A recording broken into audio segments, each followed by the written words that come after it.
नमस्कार मंडळी, कसे आहात तुम्ही सगळे? मी संध्या सप्रे. यूट्यूबवरील अमृताचे डोही या माझ्या आध्यात्मिक चॅनलमध्ये मी तुम्हा सगळ्यांचं मनापासून स्वागत करते. आपण आदि शंकराचार्यांचा अपरोक्ष अनुभूती हा ग्रंथ बघत आहोत. आता या वेळेला एपिसोड 11वा मी चालू करते आणि मंत्र 46 ते 50 यामध्ये असतील. एपिसोड 11वा मंत्र 46 ते 50. परंतु त्यापूर्वी मंगलाचरण म्हणून मी कार्यक्रमाला सुरुवात करते. श्रीमन महा गणाधिपतये नमः. वक्रतुंड महाकाय सूर्यकोटि समप्रभ निर्विघ्नं कुरु मे देव सर्वकार्येषु सर्वदा. नमो देवे महादेवे शिवाये सततं नमः. नमः प्रकृते भद्राये नियतः प्रणतास्मतां. कृष्णाय वासुदेवाय हरये परमात्मने प्रणतक्लेशनाशाय गोविंदाय नमो नमः. मंत्र 46. व्याप्य व्यापकता मिथ्या सर्वमात्मी शासनात इति ज्ञाते परे तत्वे वेदस्यावसरः कुतः. म्हणजे श्रुतींनी जे म्हटलेलं आहे की सर्व काही ब्रह्मनच आहे. एकदा आत्मसाक्षात्कार झाल्यानंतर जे व्यापले गेलेलं आहे ते आणि व्यापणारा, जे व्यापलं गेलेलं आहे आणि व्यापणारा हे दोन्ही वेगवेगळे राहत नाहीत. आता त्यातला भेद संपून जातो. कारण कार्य आणि परिणाम, म्हणजे परिणाम जो आपल्याला दिसतोय जगत आणि त्याचं कारण जे आहे ते दोन्ही एकमेकांपासून वेगळे काढले जाऊ शकत नाहीत. त्यांच्यामध्ये फरक केला जाऊ शकत नाही. जगतामध्ये हजारो विविध गोष्टी वेगवेगळ्याच आहेत. डोंगर म्हणजे नदी नाही, झाडं म्हणजे डोंगर नाही, सगळं वैशिष्ट्यपूर्ण वेगवेगळं जरी असलं तरी हा सगळा वरवरचा वेगळेपण आहे. आतमध्ये त्यांच्या परब्रह्मन तत्व असल्यामुळे पाया एकच आहे, त्यामुळे फरक करता येत नाही. ईशावास्योपनिषद मंत्र 5 मध्ये असं म्हटलंय, तत् एजति तत् न एजति तत् दूरे तत् उ अंतिके तत् अंतः अस्य सर्वस्य तत् उ सर्वस्य अस्य बाह्यता. म्हणजे काय की ते परमतत्व कसं आहे बाबा, असं जर विचारलं तर काय सांगता येईल की ते गतिशील आहे आणि गतिशील नाही सुद्धा. बर का, ज्या परमतत्वाची एखाद्या साधकाला ओढ लागली असेल, बरं का, त्याच्यासाठी त्यानं तपस्या साधना चालू केली असेल तर त्या साधकासाठी ते अतिशय जवळचे आहे. परंतु ज्याला आत्मतत्वाबद्दल अजून अज्ञान आहे त्याच्यासाठी मात्र ते खूप दूरची गोष्ट ठरते. ते केवळ स्वतःमध्येच नसून ते सर्वत्र आहे आणि सगळ्यांमध्ये आहे. जे असं मानतात की केवळ स्वतःमध्येच ते आत्मतत्व आहे, बर का, मी कोणीतरी श्रेष्ठ, बाकी सगळ्यांचं आम्हाला काही माहिती नाही, त्यांचं जीवन अजिबात व्यापक होऊ शकत नाही. ते अत्यंत संकोचित अशा मनोबुद्धीनं आपल्यापुरतं, आपल्या कुटुंबापुरतं, याच्या पलीकडे जगण्याची त्यांची दूरवर अशी नजर जाऊ शकत नाही. आणि उपनिषद आपल्याला कधीच तुम्ही स्वार्थी व्हा, तुम्ही स्वतःपुरतच बघा असं ते सांगत नाहीत. म्हणजे ध्यानधारणा हा सुद्धा एक अत्यंत प्रभावीशील असा साधनेचा मार्ग आहे. हे जरी खरं असलं तरी त्याचा अर्थ असा होत नाही की केवळ साधकानं ध्यानामध्येच मग्न राहावं, लोकांकडे बघू नये, समाजाकडे बघू नये. जर समाजामध्ये तो राहत असेल, काय घडतं की काही वेळेला साधकाचं संसाराबद्दल समाजाबद्दल पूर्ण वैराग्य येतं आणि मग ते एकांतवासात कुठेतरी निघून जातात. त्यांची गोष्ट वेगळी, पण जे इथेच आहेत समाजामध्ये वावरतात तेव्हा त्यांनी अवश्य समाजाच्या कल्याणाचा सुद्धा त्यांनी विचार करायला हवा.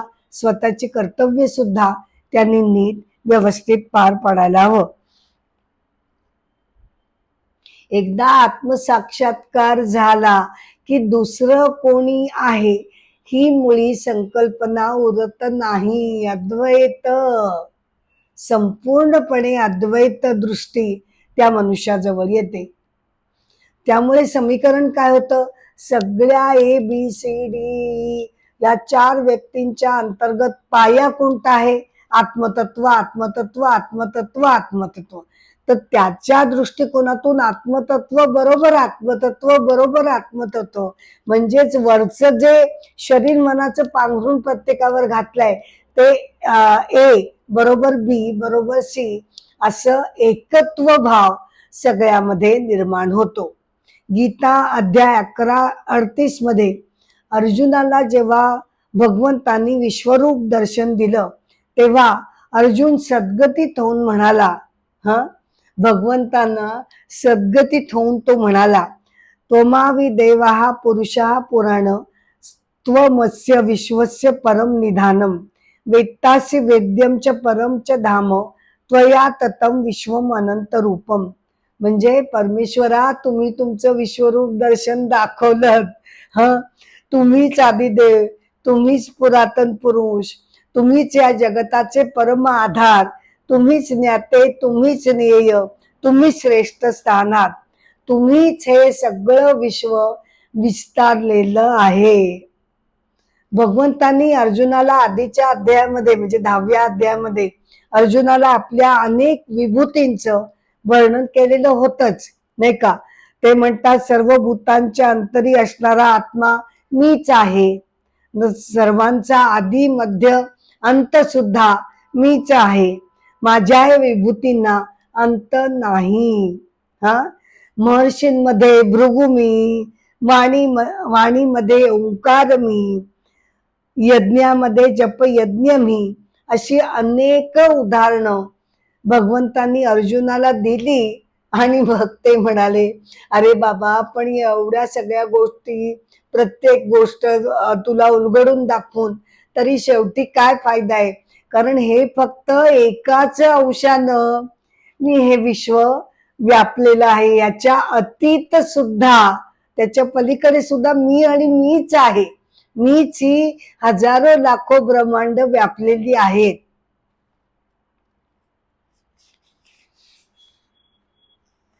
तर असं हे भगवंतांचं सर्व व्यापित्व.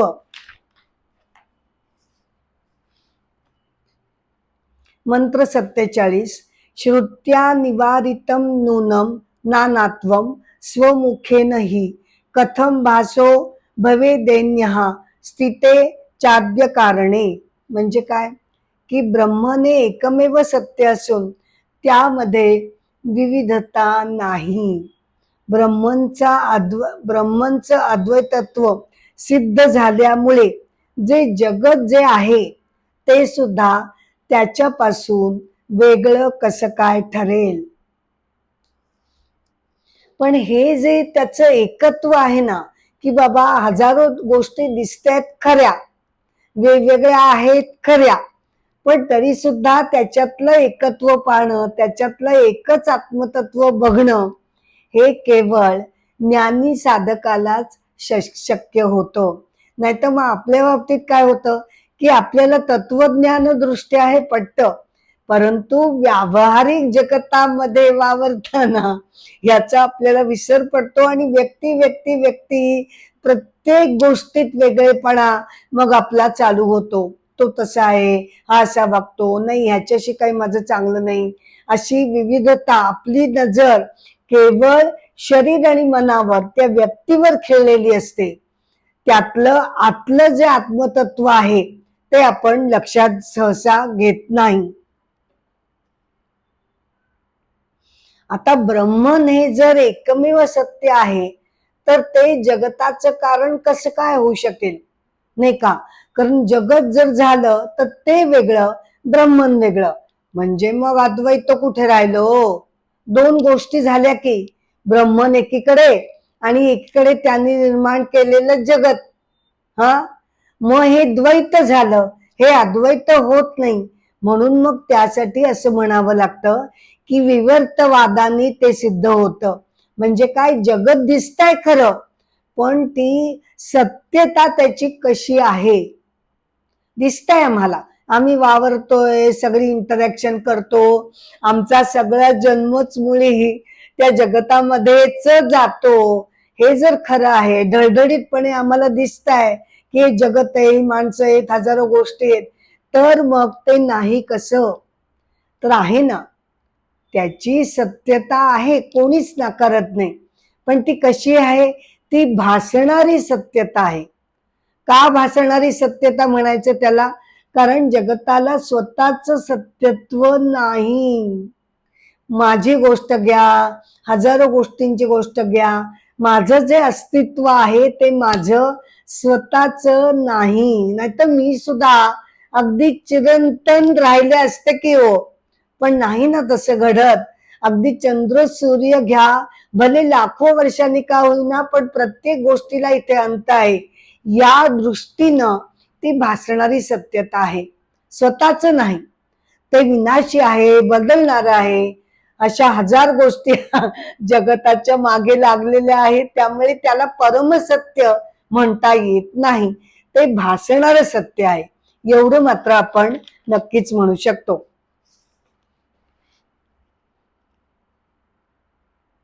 म्हणजेच काय की प्रत्यक्षात सत्यता असणं आणि ती भासणं यामध्ये नक्कीच अंतर पडतं. आता एका कथेला आम्ही सुरुवात करते. व्यासपुत्र शुक महाराज, बर का. व्यासपुत्र शुक महाराज हे अत्यंत अलौकिक असे होते, संपूर्णपणे आत्मज्ञानी होते, परंतु ते सदैव उदासपणे कुठेतरी बसून राहत. मग व्यासांना त्यांची चिंता वाटू लागली आणि मग त्याला खऱ्या अर्थानं आत्मज्ञान म्हणजे काय हे कळावं, म्हणून व्यासांनी त्यांना, शुकांना म्हणजे त्यांच्या मुलाला पाठवलं कुणाकडे तरी, बर का. कुणाकडे तरी म्हणजे तुम्हाला असं वाटू शकेल की एखाद्या आत्मज्ञानी महर्षींकडे पाठवलं असेल. नाही, व्यासांनी त्यांना राजा जनकाकडे पाठवून दिलं. राजा जनक, वेदकालीन राजा जनक हा अत्यंत आत्मज्ञानी म्हणून त्याला गौरवलं गेलेलं आहे. पण असं असून सुद्धा त्यानं गृहस्थाश्रम सांभाळला. एवढंच नाही तर अख्खा राज्यकारभार सुद्धा त्यानं अत्यंत यशस्वीपणे सांभाळलेला होता. म्हणून त्याचा आदर्श त्यांनी घ्यावा, त्याच्याकडनं काहीतरी शिकावं, म्हणून महर्षी व्यासांनी आपल्या पुत्राला त्याच्याकडे पाठवलं. आता राजवाड्यामध्ये शुक महाराज पोचले. पहारेकरांनी विचारलं, कोण हवाय? राजा जनकाची भेट घ्यायचंय, मी शुकदेव आलोय म्हणून सांग, बर का. शुकदेव म्हणाले. आता शुकदेवांना असं वाटलं, एवढ्या महर्षी व्यासांचा मी एवढा नावाजलेला पुत्र शुक हे ऐकता क्षणीच जनक महाराज बाहेर येतील. पण कसलं काय हो, हा. एक दिवस गेला, 2 दिवस गेले, 3 दिवस गेले, तो पहारेकरी त्याला हळूहळू आतल्या महालामध्ये न्यायचा, पण प्रत्यक्ष राजमहालात त्यानं काही त्याला आणलेलं नव्हतं. थांबा थांबा, वाट बघा, येतायत, राजा जनक सांगतील तेव्हा मी तुम्हाला आतमध्ये देईन. असं करत 3 दिवस गेले. शुकदेव महाराजांची शांतता जरा सुद्धा या 3 दिवसामध्ये बिघडली नाही. म्हणजे त्यांना आश्चर्य वाटलं की राजा जनक असं का बरं आपल्याला भेटायला येत नाहीत, याचं त्याला आश्चर्य जरूर वाटलं. पण त्यामुळे तो चिडला नाही, ते रागवले नाहीत, व्यथित झाले नाहीत. शांतपणे ते त्या महालामध्ये बसून राहिले. मग हे 3ऱ्या दिवसानंतर राजा जनक जेव्हा आला तेव्हा त्याला कळलेलं होतंच की शुक महाराजांची शांतता जराही ढळलेली गेली नाही. मग ते आले, त्याच्यावर प्रसन्न झाले आणि त्यांनी त्याला उपदेश केला. ते म्हणाले की अरे बाबा, गृहस्थाश्रमामध्ये राहून सुद्धा मी असा कसा शांत स्थितप्रज्ञ, हे जर तुला वाटत असेल तर माझी मुळामध्येच अत्यंत वैराग्यपूर्ण वृत्ती आहे. मी अतिशय प्रेमानं माझ्या प्रजेचा सांभाळ जरी करत असलो, त्याच्यामध्ये मी जरी कर्तव्य दक्ष असलो, तरी सुद्धा मी एक हात जर माझा चंदनानं माखला गेला असेल बर का, आणि दुसरा हात त्याला काहीतरी होऊन त्याला अग्नी लागून त्याला काहीतरी दुखापत झाली असेल, तरी सुद्धा दोन्ही हातांमध्ये माझ्या चित्तामध्ये पूर्णपणे समत्व आहे. मला त्यानं फरक पडत नाही. चंदनानं माखला असू दे, नाहीतर मग अग्नीमध्ये होरपळून जाऊ दे, मला त्याच्यात फरक पडत नाही.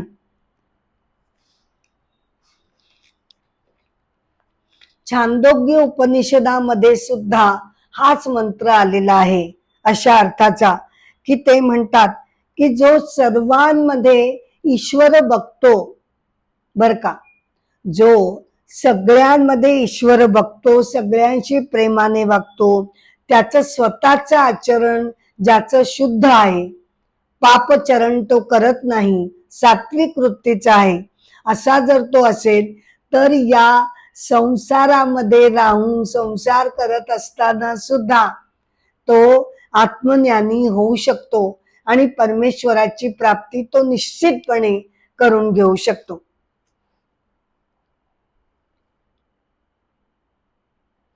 मंत्र 48. दोषोपि विहिता श्रुत्या मृतयो मृत्युम स गच्छति इह पश्यन्ति नानात्वम मायया विश्चितो नरहा. म्हणजे काय? श्रुतींनी भेदाभेद बघणं अमान्य केलेलं आहे. ही आपण अत्यंत महत्वपूर्ण गोष्ट लक्षात ठेवूया की उपनिषद काय, आपले भगवद्गीता काय, यांनी कोणीही माणसामध्ये भेदाभेद करा अशी शिकवण दिलेली नाही. जी व्यक्ती मायेच्या प्रभावाखाली येऊन माणसांमध्ये भिन्न भिन्नता बघते, भेदाभेद करते, ती व्यक्ती मृत्यूपासून मृत्यूला जाते. कशी वैशिष्ट्यपूर्ण शब्दरचना आहे. जन्मापासून मृत्यूला नाही, मृत्यूपासून मृत्यूला ती जाते, म्हणजेच जन्मांच्या बंधनामध्ये ती अडकून जाते. आता मायेच्या प्रभावाखाली याचा अर्थ काय घ्यायचा, तर मायेचा प्रभाव मोठा विलक्षण आहे, नाही का. कोणीही माणूस अगदी सहजपणे म्हणतो ये सब माया का खेल है. म्हणजे काय, तर मायेच्या दोन शक्ती आहेत. कोणत्या शक्ती त्या? एक आवरण शक्ती, म्हणजे काय की ती अज्ञानाचं आवरण आपल्यावर घालते. म्हणजे आपल्या आतमध्ये ईश्वर तत्व आहे याच्यावरती पूर्णपणे आवरण घालून त्या परब्रह्म तत्वालाच ती झाकून टाकते. ही आहे तिची आवरण शक्ती. आणि दुसरी आहे विक्षेप शक्ती. विक्षेप शक्ती म्हणजे नुसतं आवरण घातलं आणि गप्प बसली असं होत नाही, ते झाकलं गेलं आणि त्याबरोबरच सत्य काय, तर तू सत्य, शरीर मन हे सत्य आहे, आतलं परब्रह्म तत्व सत्य आहे, हे ती भासू देत नाही. या तिच्या दोन शक्तींच्या माया जालामध्ये अनेक प्रकारचे मोह निर्माण होतात आणि आयुष्य जगताना आपला जो मूळ प्रेरणा स्त्रोत, ऊर्जा स्त्रोत आहे, त्या ईश्वराला विसरूनच जवळपास मी आयुष्य माझं जगत असते. बृहदारण्यक उपनिषदामध्ये असं म्हटलंय, नेह नानास्ति किंचनम मनसेव्यानुदृष्टव्यम नेह नानास्ति किंचनम मृत्योः स मृत्युमाप्नोति य इह नानेव पश्यति. म्हणजे परब्रह्म तत्वाला मनानं चिंतायला हवं. जगतामध्ये विविधता नाही. जो इथे विविधता बघतो म्हणजेच भेदाभेद करतो, वेगळेपणा बघतो, तो मृत्यूपासून मृत्यूला जाऊन प्राप्त होतो. चिंतन, मनन, ध्यान, धारणा या प्रक्रियेतून आपल्याला आपल्यातील आत्मतत्वाचं दर्शन घडतं. पण आत्मतत्वाचं दर्शन झालं याने भागत नाही.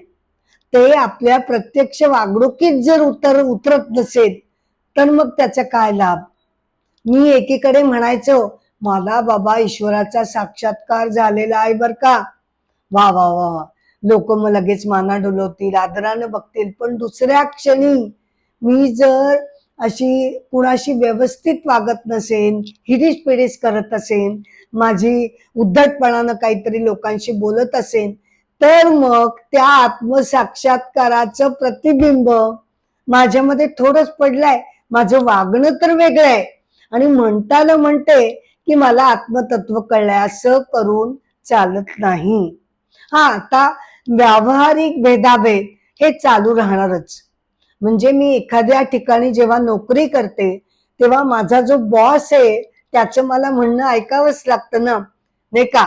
तिथे मी असं म्हणून चालणार नाही, अरे काय तुझ्यात आणि माझ्यात काय फरक आहे, तुझ्यातही तेच आत्मतत्व आहे, माझ्यातही तेच आत्मतत्व आहे, मग मी कशाला ऐकू तुझं, असं म्हणून चालत नाही. कुणाचे पैसे मी कर्ज घेतले असतील तर ते मला फेडावेच लागतील. मी त्याला असं नाही म्हणू शकणार अरे दोघ जण आपल्यामध्ये एकच आत्मतत्व आहे, मग मी कशाला फेडले काय न फेडले काय. तर व्यावहारिक जे ट्रान्झॅक्शनल घडतात, ट्रान्झॅक्शन्स किंवा एकमेकांमध्ये संवाद काही गोष्टी घडतात, तेव्हा अपरिहार्यपणे हा भेदाभेद आपण पाळायचाच आहे. पण त्याचा अर्थ काय घ्यायचा? तर त्याचा अर्थ असा घ्यायचा की व्यावहारिक दृष्ट्या द्वैत मी पाळते, पण द्वैत पाळते खरी, पण मनामध्ये मात्र मी अद्वैत मुरवलेलं आहे. मनामध्ये माझा प्रत्येकाप्रती स्नेहभाव आहे, प्रत्येकामध्ये ईश्वर आहे, ही जाणीव माझ्या मनामध्ये कायम आहे. परंतु अपरिहार्यपणे व्यवहारात जेव्हा भेदाभेद करावा लागतो तेव्हा मला तो करणं भाग आहे.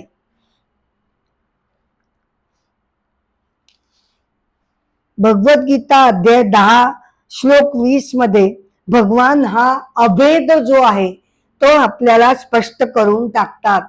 ते म्हणतात, सर्व भूतांच्या अंतरी असणारा आत्मा हे अर्जुना तो मी आहे. एकच आहे, एकच कृष्ण तत्व प्रत्येकामध्ये आहे आणि सर्वांचा आदी अंत मध्य मी आहे. मुंडक उपनिषद मंत्र 1 अध्याय 2 मध्ये असं म्हटलंय, तदेततः सत्यम यथा सोदीप्तात पावकात विस्फुलिंगा सहस्रा प्रभवन्ते स्वरूपः तथा अक्षरात विविधा सौम्यम भावाः प्रजायन्ते तत्र च एव अपियन्ति. म्हणजे काय की जसं की प्रज्वलित केलेल्या अग्नीपासून जशा हजारो ज्वाळा किंवा ठिणग्या बाहेर पडतात, अग्नीपासून ज्या ठिणग्या बाहेर पडतात, त्याचप्रमाणे एकाच परमतत्वापासून हजारो जीव निर्माण होतात आणि अंती त्याच्यामध्येच विलय पावतात. आपण एक जीव या दृष्टीनं जर बघितलं तर मी अगदी संकुचित आहे, मर्यादित आहे. आणि परमतत्वाच्या दृष्टिकोनातून जर बघितलं तर माझ्यामध्ये त्याचं व्यापकत्व अंतरंगामध्ये आहे.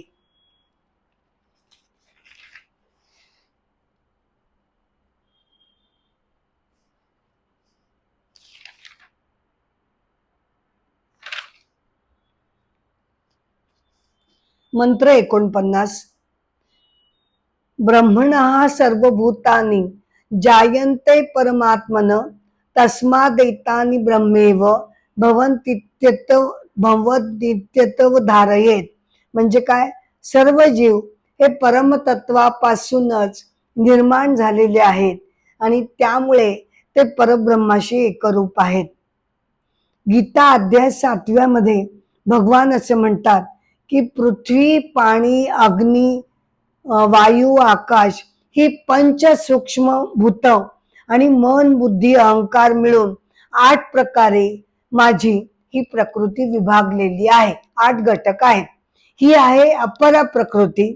आणि दुसरी श्रेष्ठ प्रकृती की जिनं या जगाचं धारण केलेलं आहे, त्याच्यामध्ये चैतन्य तत्व त्यांनी ओतलेलं आहे, ती जीवस्वरूपी माझी दुसरी श्रेष्ठ प्रकृती म्हणजे पराप्रकृती आहे.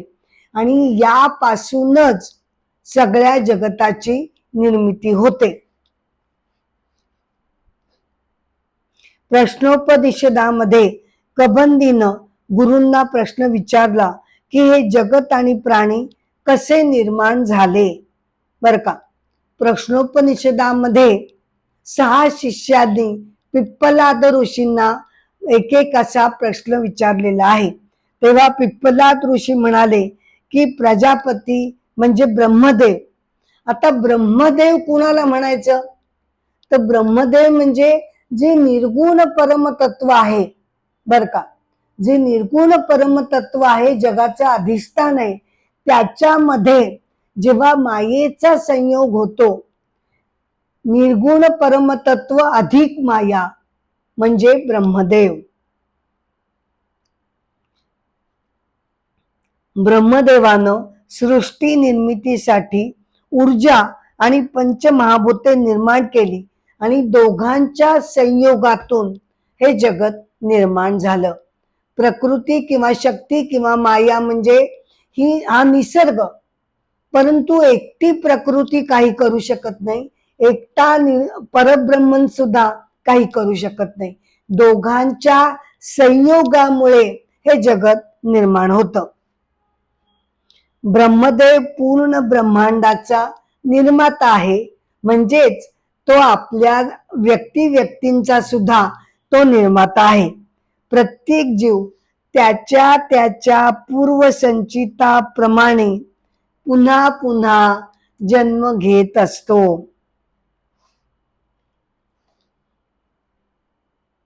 प्रत्येकाला त्याच्या त्याच्या पूर्वसंचिताप्रमाणे नवीन शरीर हे मिळत असतं, नवीन जन्म मिळत असतो. आणि त्याचा जो पूर्वसंचित वासना क्षय आहे त्याची पूर्ती करण्यासाठी योग्य असं शरीर त्याला मिळत असतं. मनाची देवता चंद्र मानली गेली आहे आणि सूर्याला परमतत्वाची किंवा परब्रह्माची उपमा दिली गेली आहे.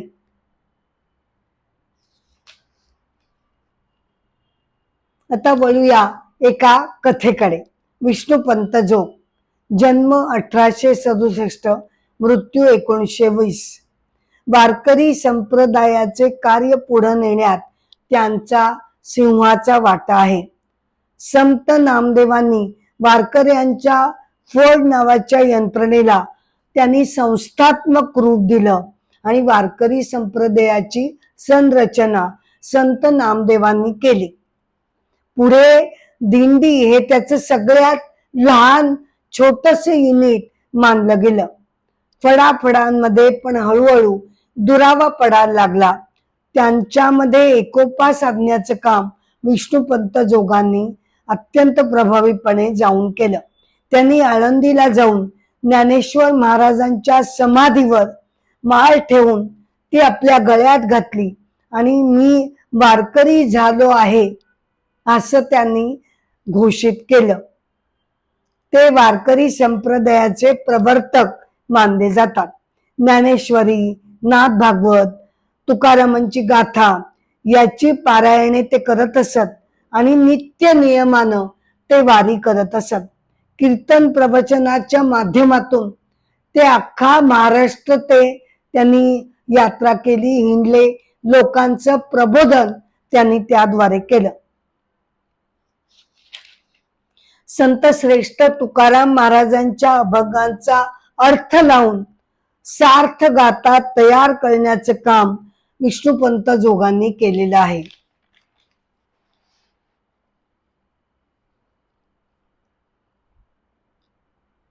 आता वळूया श्लोक 50. ब्रह्मेव सर्वनामानी रूपाणी विविधानी च कर्माव्यपी समज्ञानी विभर्ती इति श्रुती जगोहो. म्हणजे काय? श्रुतींनी सांगितलेलं आहे की ब्रह्मन हेच जगताचं अधिष्ठान आहे. आणि ते जगत कसं आहे?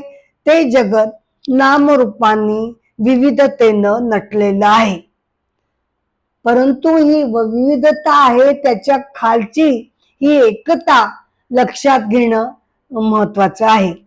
भगवंत अध्याय 13 मध्ये असं म्हणतात, अविभक्तम च भूतेषु विभक्तमिव च स्थितम भूतभर्तु तजम्नेयम ग्रसनीषु प्रभविष्णूच. म्हणजे काय?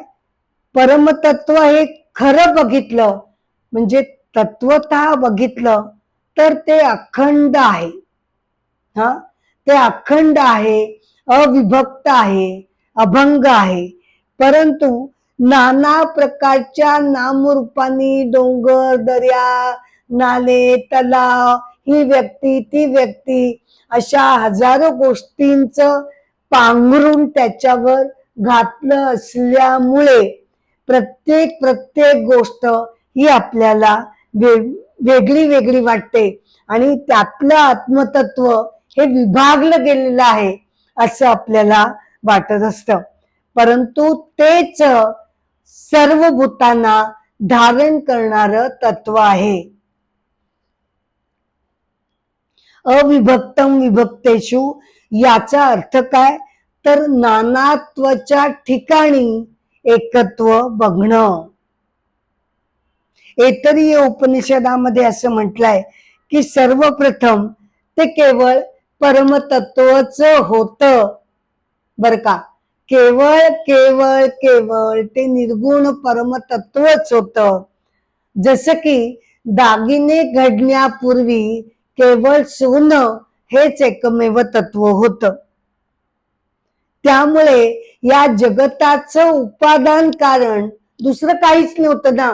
जगताचं उपादान कारण हे परब्रह्म तत्व आहे आणि निमित्त कारण सुद्धा तेच आहे. दोन्ही गोष्टी त्याच आहेत. प्रत्येक व्यक्ती ही आपणच आपल्या कर्मांनी, आपल्या विचारांनी आपलं दुसरा जन्म कसा असावा, नवीन शरीर कसं असावं हे आपण आपल्या कृतींनी, आपलं आयुष्य जसं आपण जगतो त्या प्रकाराने ते आपण ठरवत असतो. ऐतरेय उपनिषदामध्ये असं म्हटलंय की जगताचा हा व्यापार अखंडपणे चालू आहे. बर का? जन्म मरण हे फेरे चालू आहेत. आणि जगताचा जरी प्रलय झाला तरी सुद्धा प्रत्येक व्यक्तीचं संचित हे बीज रूपानं तिथे शिल्लक राहतं आणि नवीन जगत जेव्हा सुरुवात होते त्यावेळेला परत त्या संचिताची कर्मबीज आपल्याला भोगण्यासाठी म्हणून व्यक्तीला पुन्हा जन्म घ्यावा लागतो. परमेश्वराने 4 लोक तयार केलेले आहेत. लोक याचा अर्थ काय घ्यायचा? की अनुभव घेण्यासाठीच दिलेलं क्षेत्र म्हणजे लोक.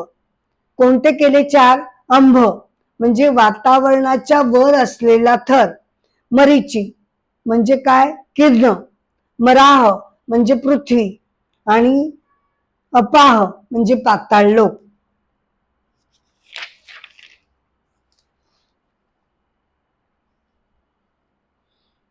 अपरोक्ष अनुभूती एपिसोड 11 इथे मी मंत्र 50वा पूर्ण करत आहे.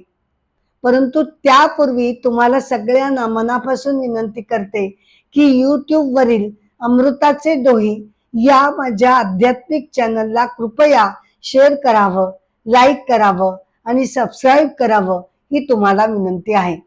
एपिसोडची सांगता आदि शंकराचार्यांच्या कथेनं करत आहे.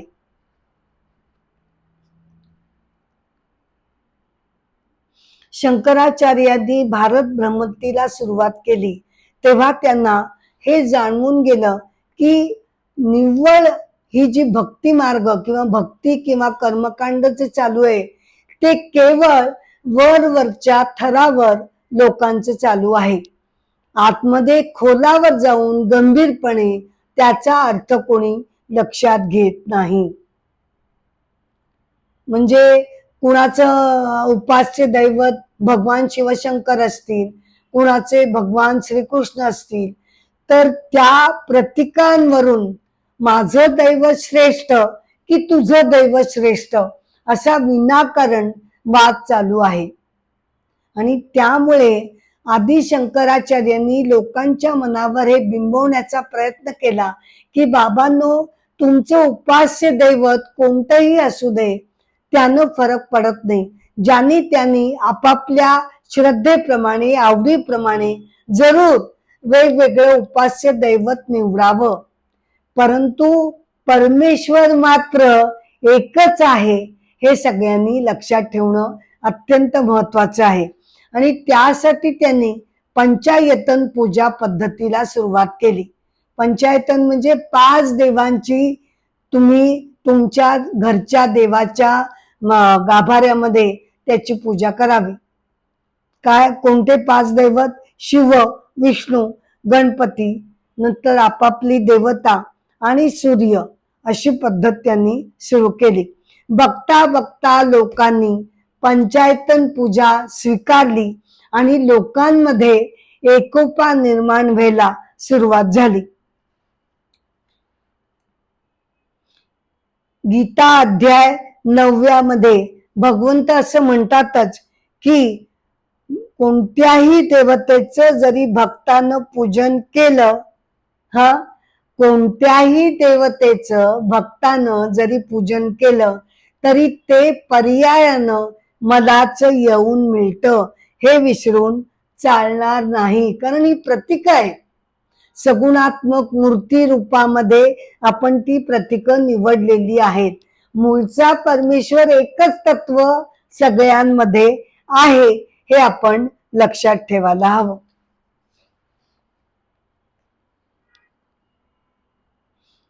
एपिसोड 11ची सांगता इथे झालेली आहे. यामध्ये श्लोक 46 ते श्लोक 50 मी इथे घेतलेले आहेत. आता सांगता मी गजरानं करते. जय जय राम राम कृष्ण हरी, जय जय राम राम कृष्ण हरी, राजा राम कृष्ण हरी, राजा राम कृष्ण हरी हरी, जय जय राम राम कृष्ण हरी हरी. नमस्कार.